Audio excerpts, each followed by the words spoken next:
Selamat sore, bertemu kembali pada mata kuliah Ilmu Lingkungan bagi mahasiswa Program Studi Manajemen Sumber Daya Perairan.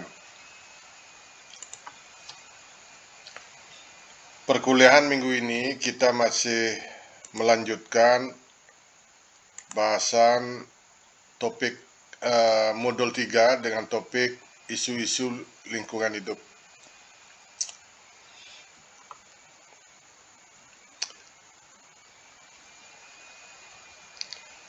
Pada minggu yang lalu kita sudah membahas isu-isu lingkungan hidup bagian 1 terkait isu-isu lingkungan hidup global. Perkuliahan hari ini kita akan membahas isu-isu lingkungan hidup bagian 2 yang terkait dengan isu-isu lingkungan hidup di tingkat lokal dan beberapa isu lingkungan hidup spesifik tertentu.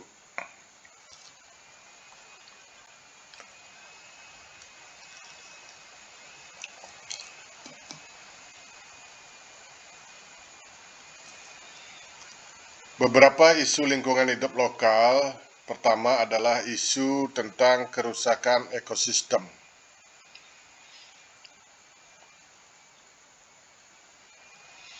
Kerusakan ekosistem alam, terutama yang diakibatkan oleh ulah manusia, telah menyebabkan ekosistem tidak dapat berfungsi sebagaimana mestinya.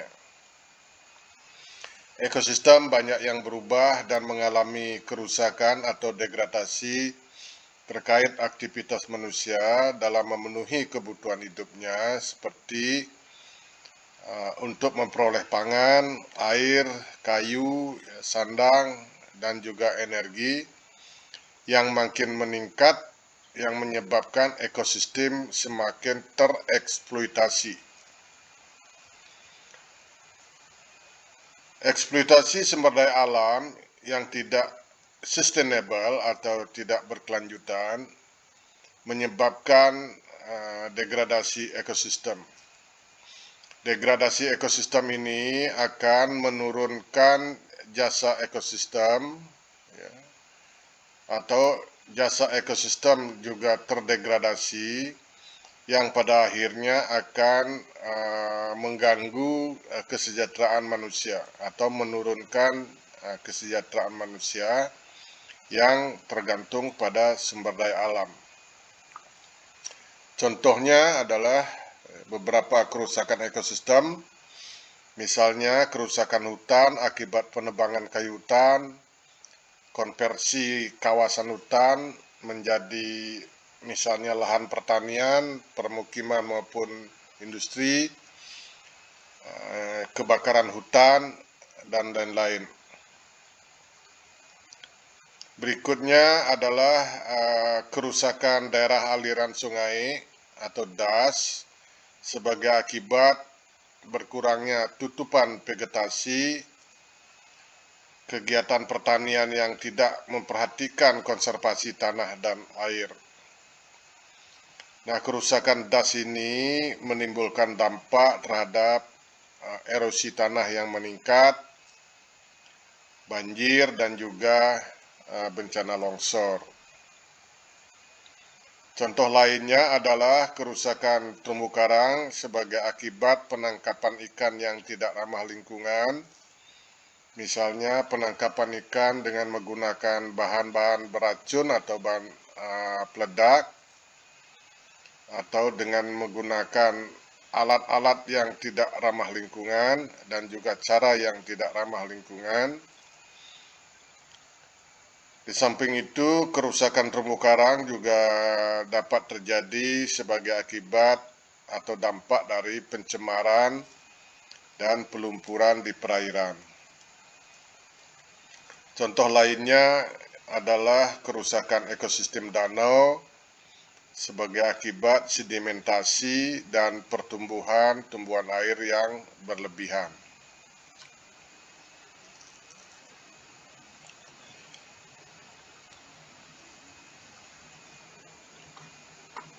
Isu lingkungan hidup lokal berikutnya adalah tentang pencemaran lingkungan. Pencemaran lingkungan sebagai akibat ulah manusia yang membuang sampah dan air limbah ke lingkungan dengan jumlah yang melampaui kemampuan lingkungan untuk memulihkannya secara alamiah.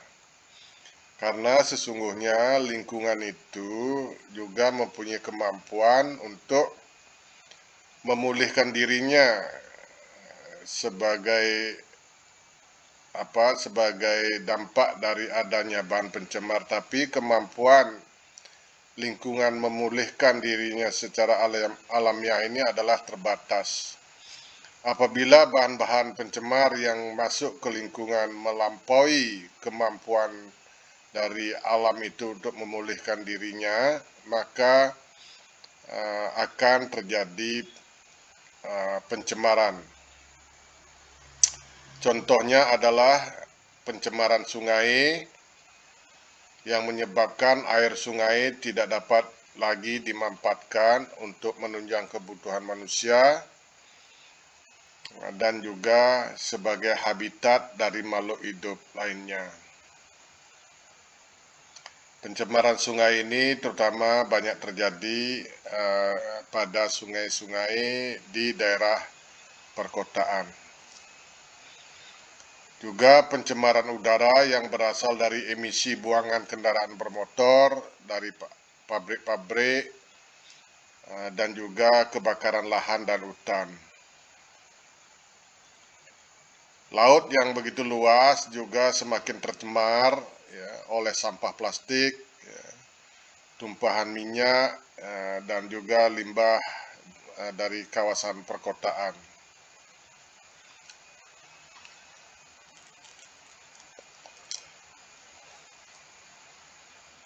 Isu berikutnya adalah isu merosotnya keanekaragaman hayati, flora dan fauna. Merosotnya keanekaragaman hayati ini terutama disebabkan karena kerusakan habitat, misalnya habitat terumbu karang, ya, habitat hutan, habitat danau, sungai, juga sebagai akibat dari pemanfaatan ilegal dan pemanfaatan yang berlebihan.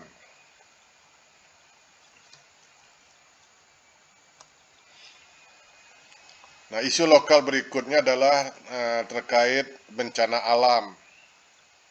Ini terutama bencana alam yang disebabkan oleh ulah manusia. Karena di samping faktor alam, bencana alam sering terjadi sebagai akibat ulah manusia yang mengganggu keseimbangan alam atau merusak lingkungan. Contohnya kekeringan. Nah, kekeringan ini adalah kekurangan air yang terjadi akibat sumber air tidak dapat menyediakan kebutuhan air bagi manusia dan makhluk hidup yang lainnya. Ini berdampak pada gangguan kesehatan dan juga keterancaman pangan. Nah, bencana alam lainnya yang sering terjadi sebagai dampak dari ulah manusia adalah banjir. Nah, banjir ini merupakan fenomena alam ketika sungai tidak dapat menampung limpahan air hujan karena proses filtrasi mengalami penurunan. Nah, itu semua dapat terjadi karena hijauan penahan air berkurang. Jadi berkurangnya tutupan lahan, semakin banyak lahan-lahan yang terbangun sehingga infiltrasi air ke dalam tanah akan menurun sehingga sungai-sungai meluap dan juga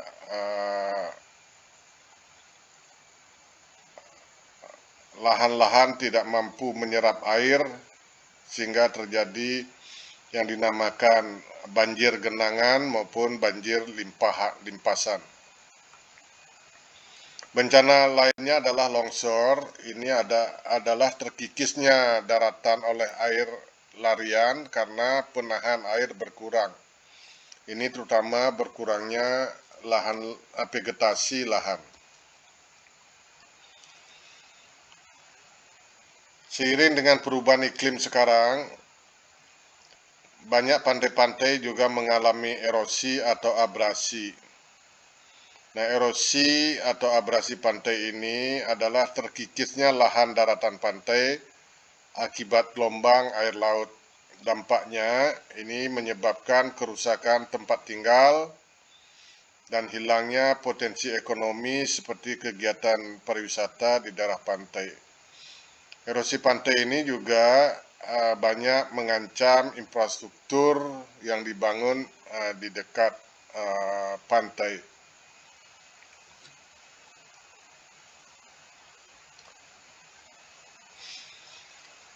Nah, materi selanjutnya yang kita bahas adalah terkait dengan isu lingkungan spesifik tertentu. Nah, isu lingkungan spesifik tertentu ini diantaranya adalah isu terkait dengan wabah penyakit. Jadi wabah penyakit terkait dengan memburuknya kondisi lingkungan. Tidak terkait seperti pandemi akibat virus corona seperti saat ini.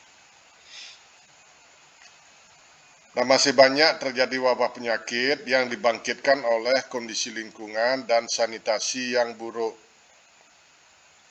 Contohnya adalah malaria ya, dan demam berdarah akibat adanya genangan air sebagai tempat nyamuk berkembang biak.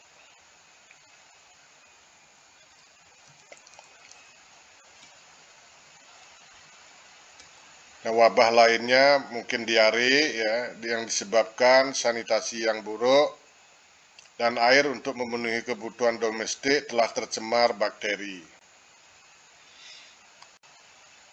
Berikutnya isu kelangkaan pangan.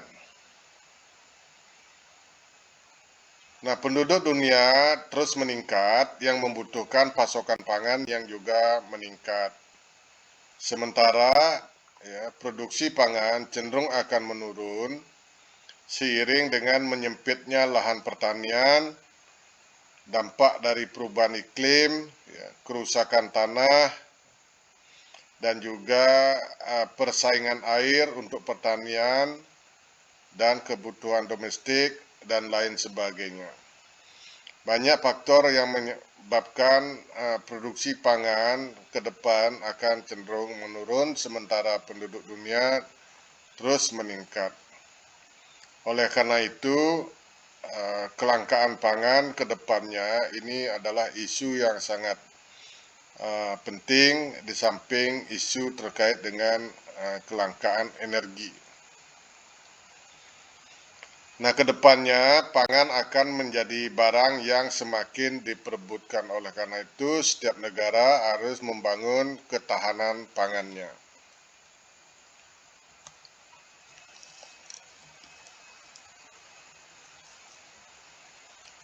Isu spesifik lainnya adalah terkait kelangkaan air bersih.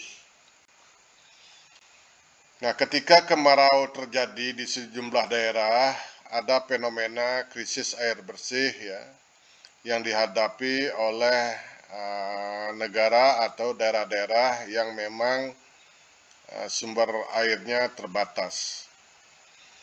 Sumber mata air mengalami kerusakan akibat polusi sampah, ya, praktek pertanian yang tidak ramah lingkungan, dan lain sebagainya.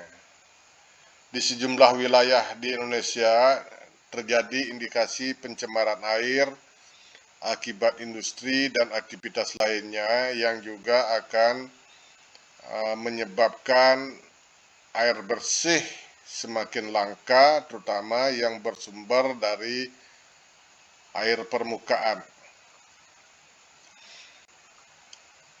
Isu berikutnya adalah krisis energi.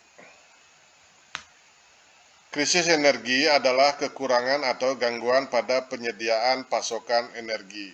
Nah, krisis energi secara global sekarang ini adalah isu yang nyata, ya, karena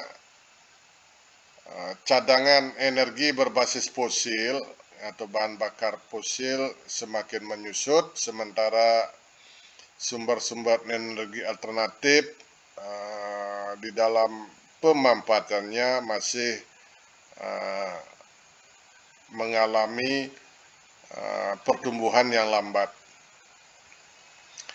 tidak sejalan dengan kebutuhan energi yang semakin meningkat. Krisis energi juga dapat diartikan sebagai kurangnya persediaan sumber daya energi atau peningkatan terhadap harga sumber daya energi seperti minyak bumi. Nah, penyebab dari krisis energi ini adalah konsumsi energi yang berlebihan, peningkatan pemakaian energi karena populasi dan aktivitas manusia yang memang meningkat, adanya pemborosan energi, masih mengandalkan energi fosil yang tidak terbarukan, dan belum optimalnya pemanfaatan energi baru terbarukan.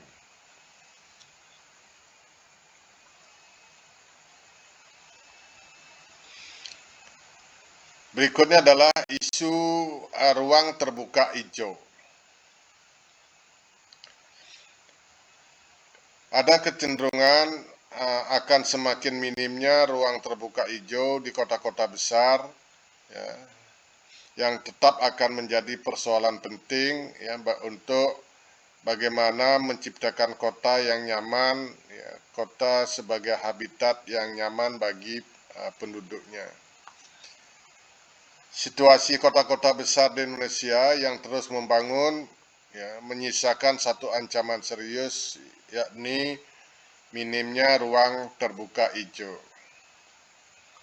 Minimnya ruang terbuka hijau di perkotaan akan berdampak pada kualitas hidup masyarakat karena minimnya sumber udara yang bersih ya, yang mutlak dibutuhkan oleh populasi. Oleh karena itu, kota-kota akan semakin gersang dan lebih tampak sebagai hunian beton. Nah, berikutnya adalah isu perdagangan satwa yang dilindungi. Nah, perdagangan ilegal atau illegal trade ya, terhadap satwa liar yang dilindungi masih akan tetap menjadi masalah serius di tahun mendatang. Praktik dan modus perdagangan satwa dilindungi terus mengalami evolusi seiring kecanggihan informasi dan teknologi. Di sisi lain, pasar gelap satwa yang dilindungi hingga saat ini belum sepenuhnya bisa dibongkar. Masih banyak terdapat kasus-kasus perdagangan atau peredaran secara gelap satwa yang dilindungi baik dalam bentuk hidup, awetan maupun bagian-bagiannya. Para pelaku yang ditangkap tidak mewakili pemain kunci yang sebenarnya di balik maraknya illegal trade satwa liar yang dilindungi ini, karena sesungguhnya perdagangan ilegal satwa liar ini melibatkan pemain-pemain yang juga mafia internasional. Baik, jadi demikian materi kuliah hari ini. Nanti kita akan diskusikan pada sesi diskusi. Terima kasih sudah menyimak.